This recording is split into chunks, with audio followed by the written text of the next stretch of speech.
The Branding Your Business podcast is for small business owners looking to build a customer favorite brand and a value-driven business. From solo shows covering marketing tactics to experts sharing their brand stories, each episode delivers actionable insights for entrepreneurs who want to impact the world. We're sharing how strategic moves and authentic connections can build a profitable business minus the burnout. Tune into the Branding Your Business podcast with me, Praise Santos McKenna of Come Plum, to design a brand your audience adores while building a life you love. All right, we're here again with the Branding Your Business podcast, and I'm so excited to have Suzanne with me here today on our pre-call. We were just nerding out about all things marketing and small business, and I know that you all, our audience, has so much to learn from Suzanne. So let me tell you a little bit about her. She is a business coach, marketing strategist, and copy advisor for professional service businesses and online course creators who are passionate about helping others, which are our people here, very impact driven. She has worked individually with hundreds of repeat clients, and her work has been featured in Voyage LA, Canvas Rebel, Best Life, The Washington Post, and Daily Candy.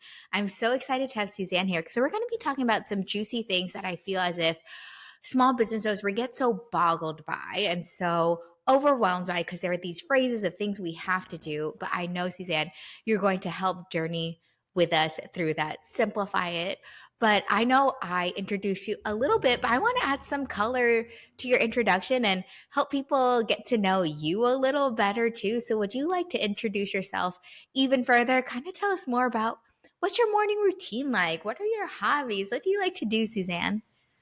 Sure. So, morning routine, should I include how I got here as well, or more sort of personal vibe? You know what? We love both. We love both. You can say a little bit of everything. Perfect. So I'll continue the business focus to start. I actually started out as a personal trainer, and got into this because I have a degree in exercise science, and then I realized once I got out of school that basically if I wanted to have clients, whether it was in the gym or wherever I worked, I was going to have to sell them myself. I was going to have to build my own book of business, and I was not expecting that. So it was sort of just a really steep learning curve. I did great. Then I trained people in their homes in DC, and then I started learning about digital marketing to be able to connect with people that way. And then I just got to really liking it. So that's kind of how, that's the super high level overview of how I came to be doing this work. I'm self-taught. And so, yeah, I'm a total night owl. And my morning routine, it fluctuates a little bit. I know that sort of the right answer is, sort of like the smoothie and the workout and all that stuff. I'm sort of like a slow start with like, like coffee. Lately I have been doing gentle yoga in the morning. There's this class that I really like online through doyogawithme.com, and it's gentle yoga, and it's just like, it's such a nice start to the day. So I've been trying to do that more. And I really love delicious food. I've been cooking with seasonal stuff lately. And I like being in nature. And I've been rock climbing for like a decade. That's cool too. I love that, which is like so interesting because I've worked with a lot of folks in the wellness and the fitness industry too, and it's so fun to hear those who've been in it professionally also are like, I know there's this look where you wake up early in the morning, drink your green juice, do all these things, and you're like, okay, but I just listened to my body and we didn't want that today. We wanted to actually stay up really late last night and have a slow, easy morning. So it's nice to hear the human aspect from what we think like people in health and fitness with a background or a degree in kinesiology do. And you're like, actually, this is what it really looks like. I love the demystifying of it. Yeah, and certainly it's a big industry. So there are lots of different kinds of people. There are people who are very aggressive with their workouts and eat egg whites and, are very strict with themselves. But I I think the one reason I sort of shifted away from the industry, it was before people were bringing in like a more holistic approach. And so, I've learned, the best way to take care of ourselves is just what you said, through listening to what we personally need for self-care. That's so different for everybody. Um, and it doesn't always look like, a bath with candles and a massage. Like, it doesn't always look like what the internet tells you. It's what your own self is telling you that you need. And that's so important for business, like not just the health factor.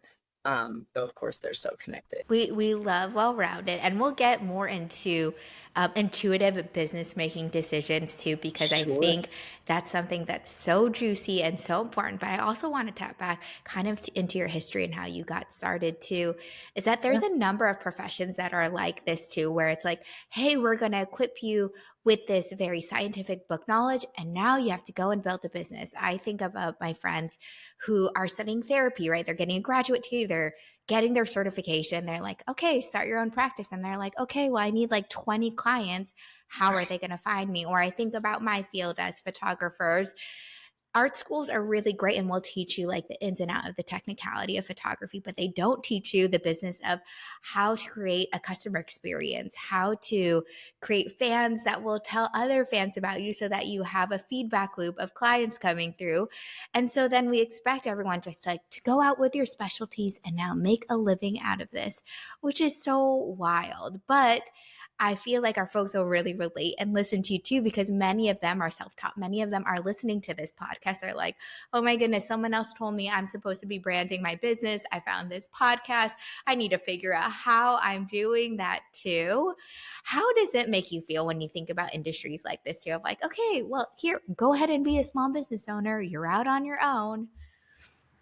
Yeah, and it's everywhere. There's so many industries like that. And um, in the coaching world, I am trained as a certified professional coach. And, so many people are like, I just want to coach. Like I just want to coach.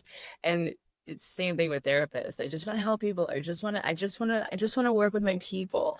And so I think first it's important for people to just keep in mind that they're not alone. There are a lot of industries that don't maybe equip us the best for the business side, and or it's just its own learning curve.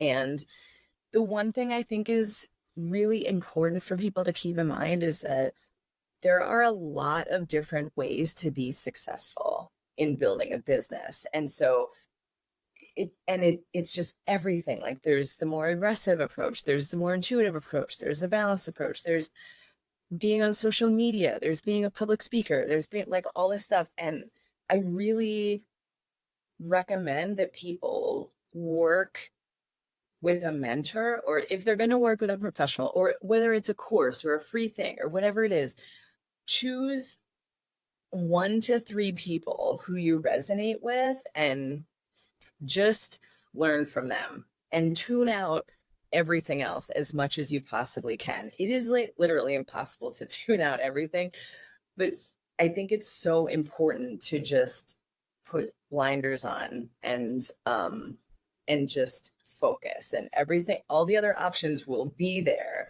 You can go back to them at any time, but it it really can jam up people's brains when they're trying to listen to everybody and implement everything at the same time, because different people have different ways, and so they're naturally going to conflict. Like, nobody's wrong, but if you follow two at the same time, it can really jam up people's brains. So I think that's just important for people to keep in mind. 100%. There's already so much noise out there. And if we have choice of what we're taking in, especially as we're building a business, finding mentors, people who are setting examples for us, I love that advice of picking 1 to 3 people. They're smart, they're wise, and that is enough people instead of, I feel like I am coaching some folks who I love and adore, but they are consuming everything. And it's almost hard. Like as a coach, I'm helping them put up blinders a little bit of like, okay, pick a lane. Like we have to pick one Yeah. thing, and it's good advice. But if you're trying to go 5 to 10 separate ways, you're going to be stretched really, really thin. And I think this ties back to what we were mentioning earlier, which oftentimes I ask people, okay, what is the part that makes you feel good? You've learned all these strategies, you've learned all these things. What actually sounds fun to you? What actually sounds Yes. like this thing is calling you? And I would love to hear a little bit about you, either from clients you work with or from your own business and building. Were there paths that you knew instinctively, this is where I have to go? Or were there trial and error situations where you're like, well, think I'm gonna do this, and then you go down and you're like, pause, that was the words coming back. I guess my question when I'm not rambling is, how did you build up your intuitive sense of, I wanted to build my business in this way and these methods? That's a great question. And so there have both been things that I was intuitively drawn to that worked out great, and things that I tried that were like a total just so um, yes to both. And I think like just one of my greatest joys in doing this work is um helping people see around corners as much as I can. I mean, I gained so much wisdom from every blunder, every mistake, everything that went wonky. You know, I think at one point I sent an email that had like, I don't know, I came across it. It had like orange text on a brown background. And I was like, what was I doing? Like, what was happening that day that like, how did that come? Thankfully that was a long, long time ago. But, so yeah, it just, I gained a lot of wisdom from that, but I also really enjoy helping people see around corners and just avoid as much of the pain as possible.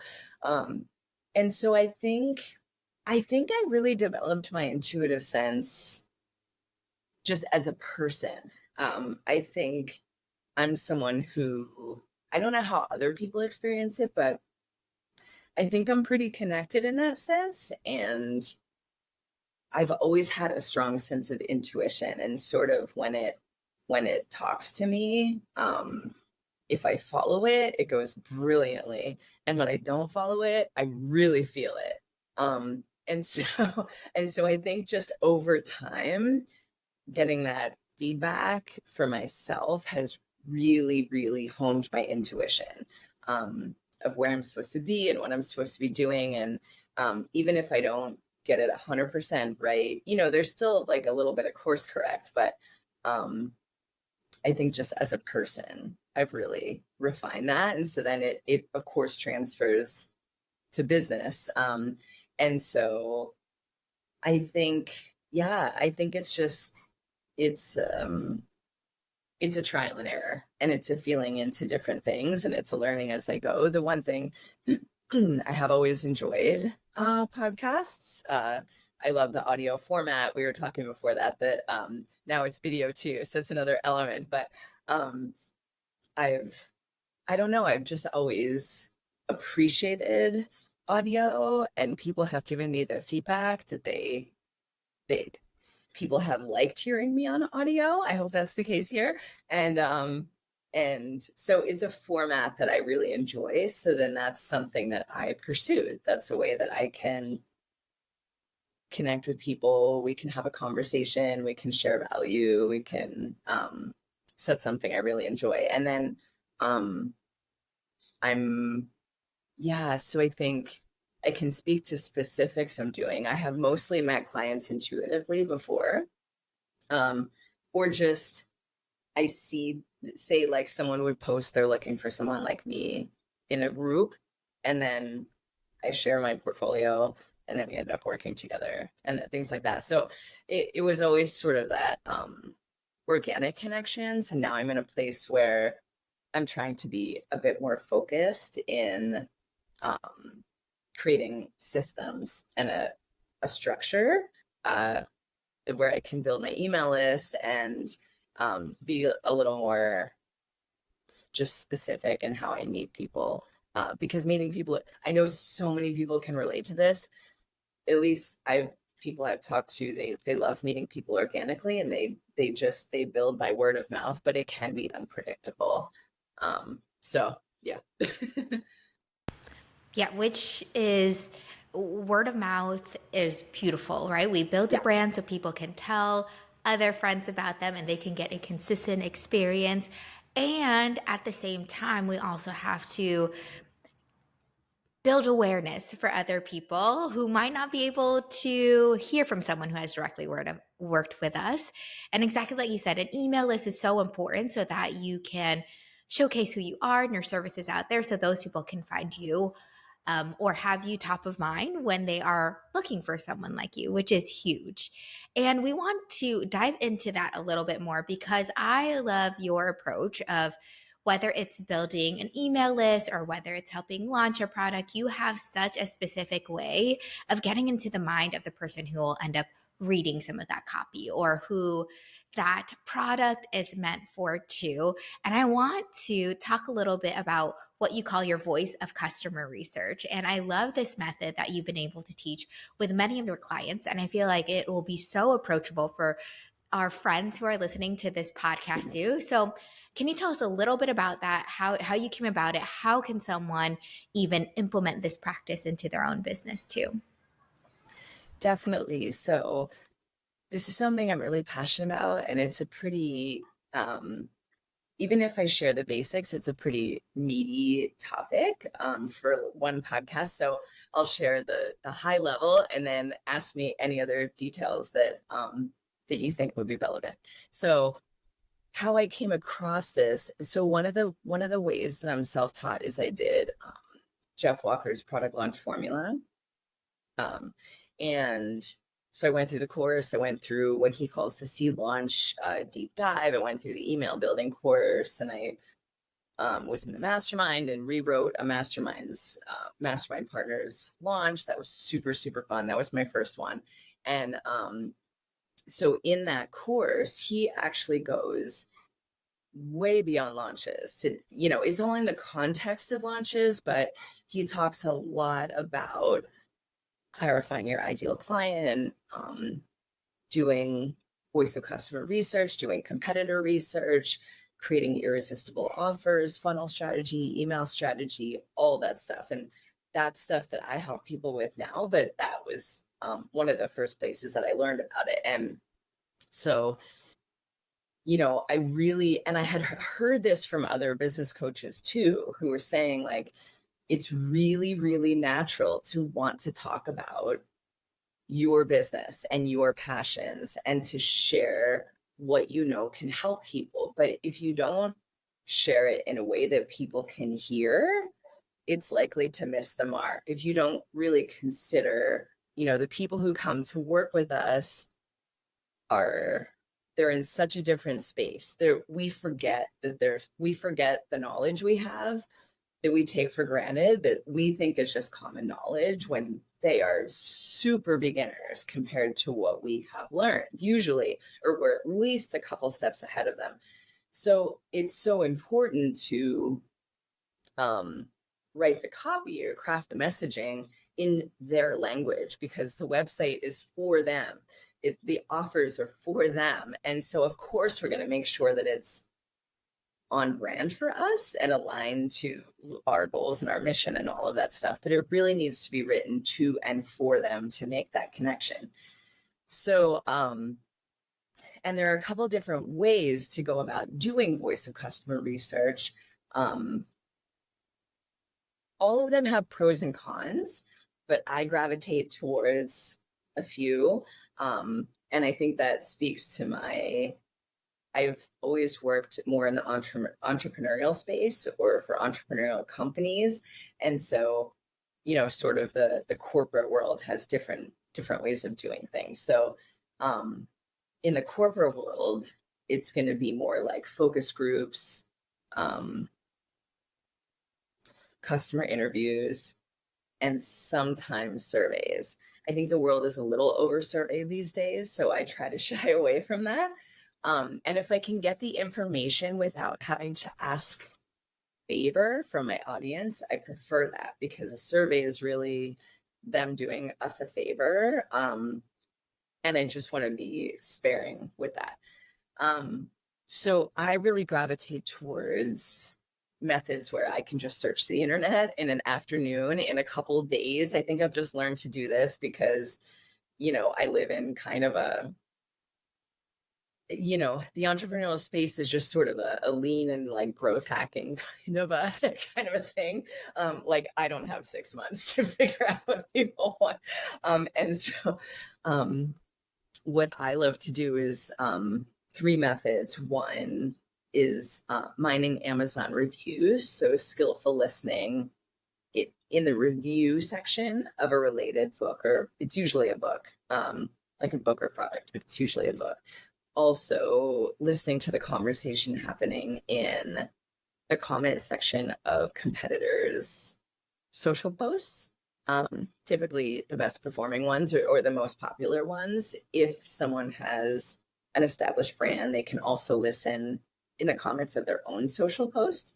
And if someone has somewhat of an established brand, they can go through past client communications. So if they emailed them and said like, hey, I'm interested in talking about such and such. This is what's happening in my life. This is what I might need help with. That's a great way to listen skillfully as well. I feel as if, in general, as humans, listening is what we need to be doing more Yeah. and better. That connection, that instead of, hey, this is what I have to say, walking into a room with that, it's way Yeah. more powerful to walk in ears first.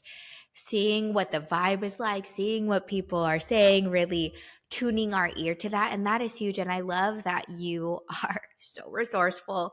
And we love a scrappy business owner who can just use the interwebs of, okay, what is a popular book in my niche? So, say someone is in finance for millennials. Maybe there's a popular book out there now too.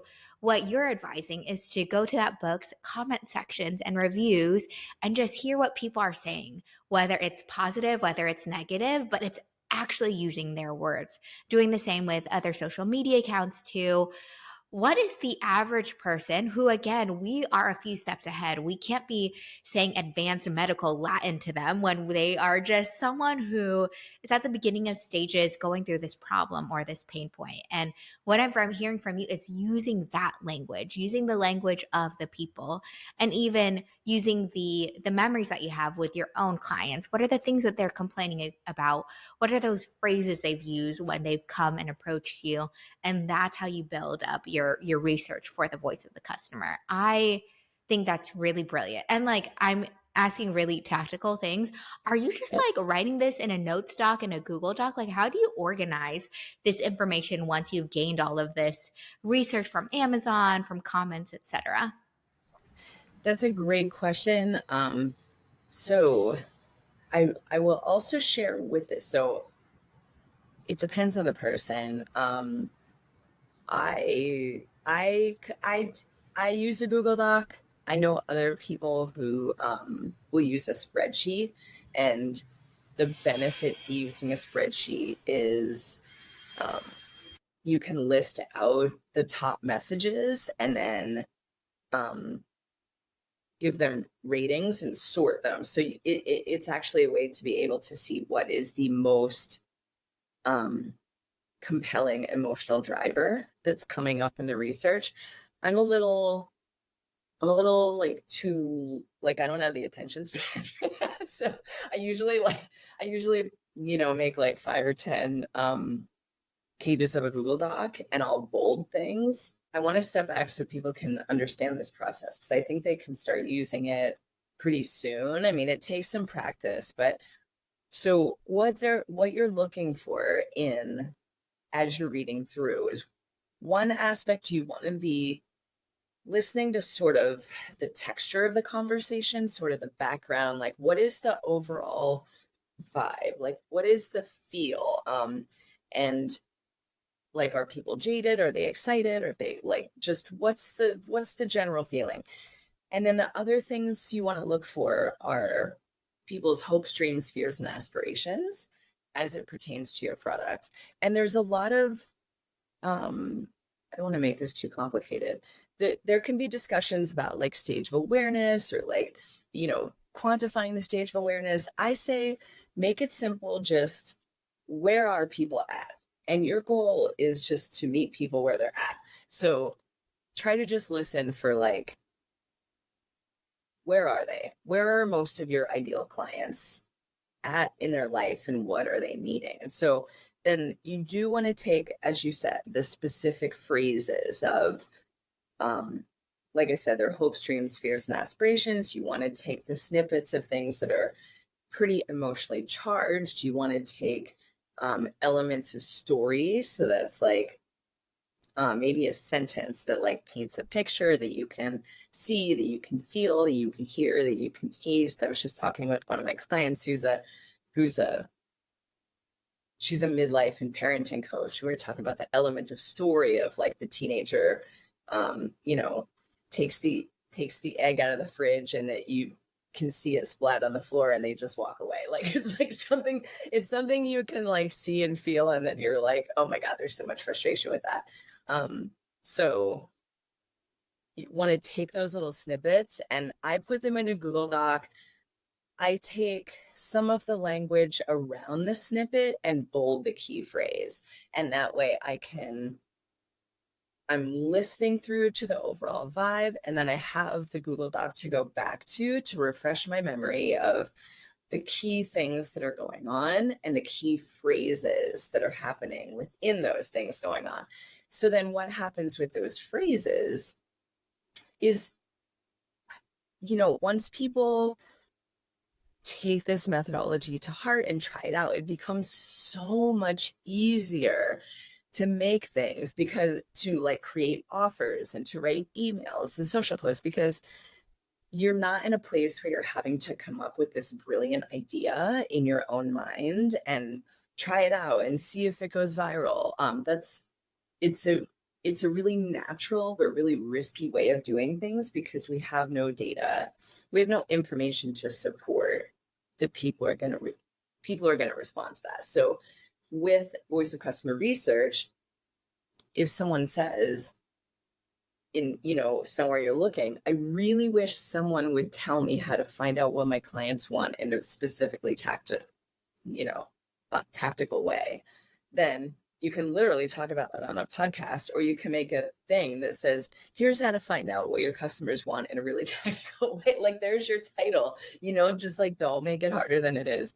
And then you can also take those phrases and put it into copy frameworks. You can search on the internet, like what's a great email copy framework? What's a great website copy framework? And that may take a little more training or guidance, but that's how it just gets filtered into a structure. You went so beyond answering my question, in that you are actually giving practical uses of this too, of like, hey, if in your research you saw in a comment people saying, I wish that someone would tell me X, write the article titled X, write your blog post titled X, show up on story saying X. Well, two is also just like more SEO, but when someone is putting into Google, how do I do this? If you've become the authority of this thing, and again, you're not putting it in complicated language, you're using their voice and simply answering their questions.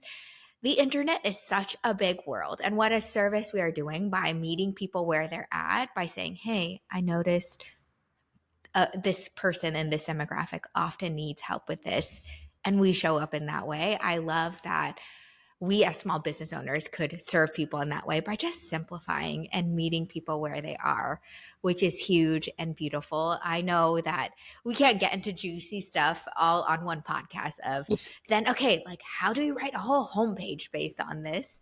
And again, Google is great. And maybe in a future episode, we'll talk about this more of copy frameworks for websites and for sales pages, etc. But this is a great start, because even for folks, we teach a lot about branding. It's not only online, we are really big on offline, showing up in a holistic sense too. If you really know how to speak to people in this way, where it's in this language, when you're just talking with them one-on-one, this will make a compelling difference. I feel like this will be huge and game-changing for people as they do this.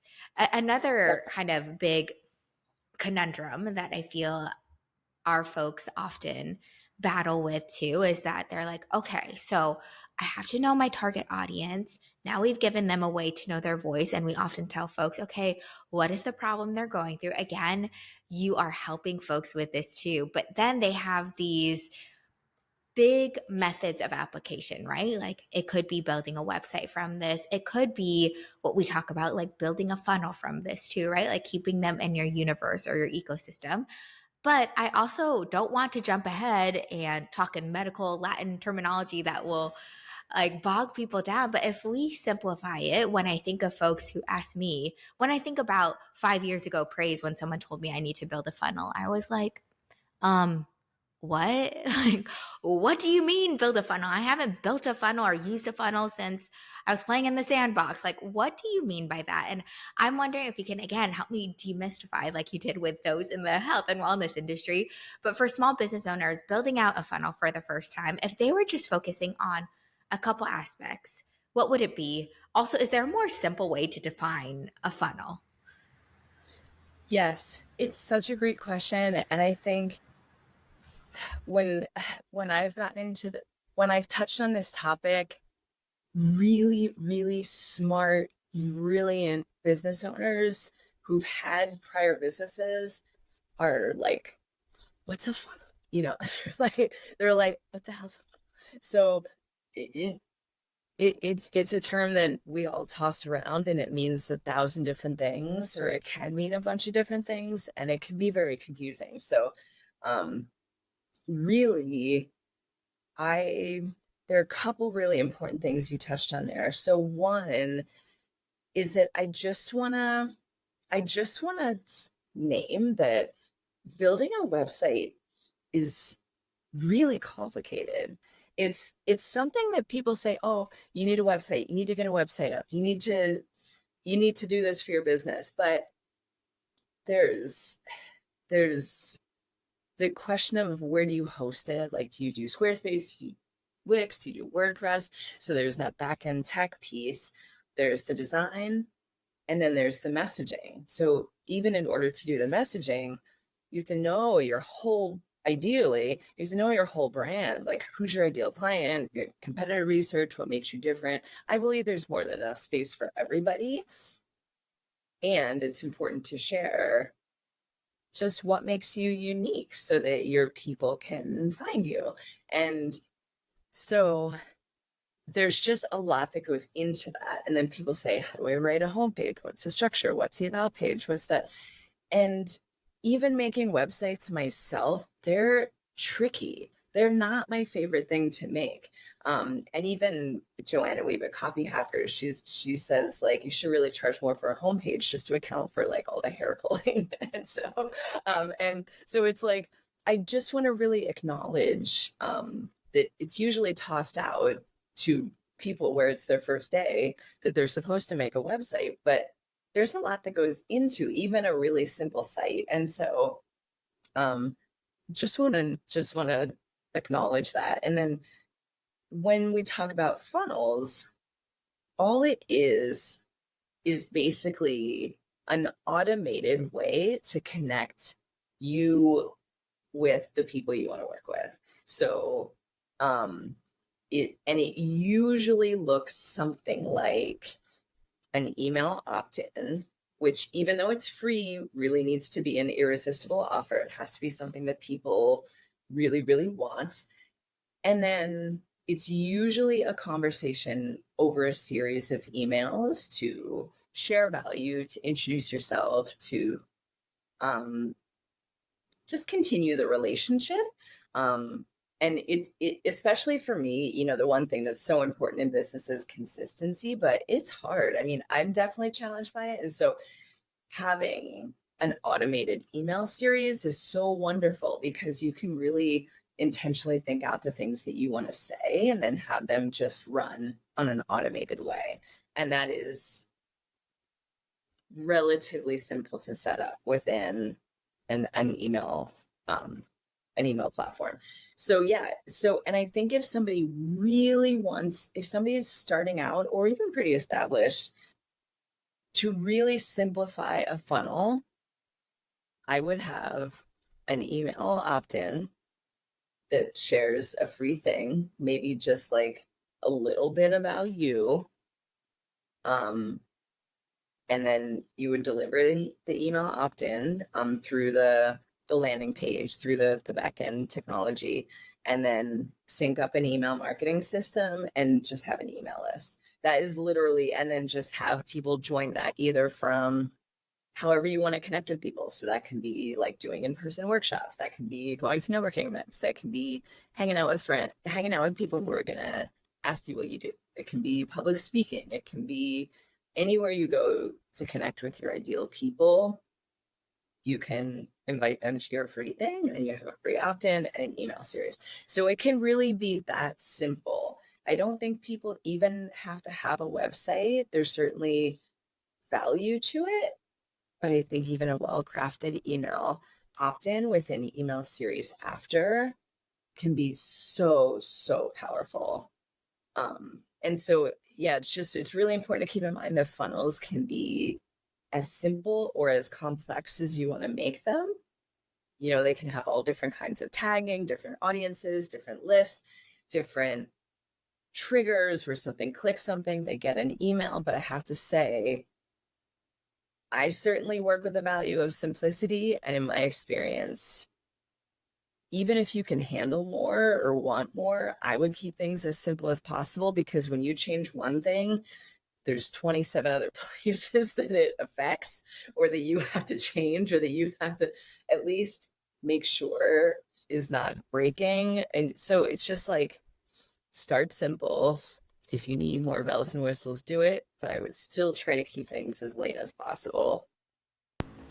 Permission to be simple. I feel as if we need that more and more. And I love that advice of a funnel. Another way to look at it is it's just permission to have a conversation. It's a permission, like you are offering something to someone and now they're giving you permission to have a conversation around that topic or things down the line that you have to offer from here on out too. And I think that is such a beautiful way to get folks to dip their toes in the pool, you know, just like start with a little bit. Start like, we love that your business is being built by word of mouth, but now we just need to have this audience of people who are willing to have a conversation with you when you launch this new brilliant thing that you have.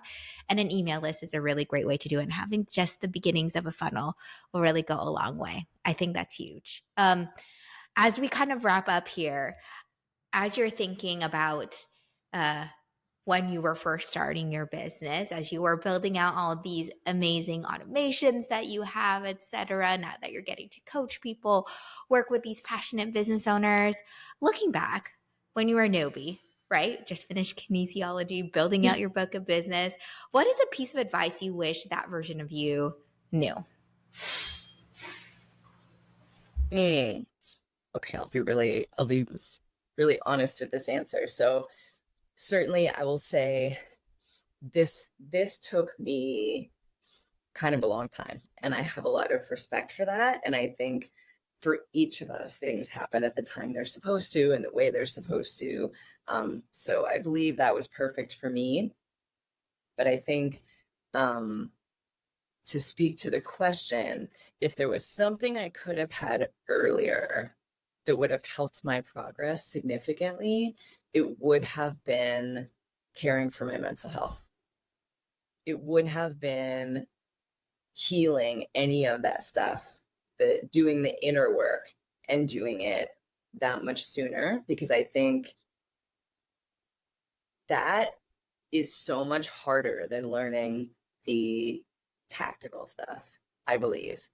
And because it shows up everywhere, and there's just so much opportunity in business for that stuff to come right to the surface immediately. There will be places where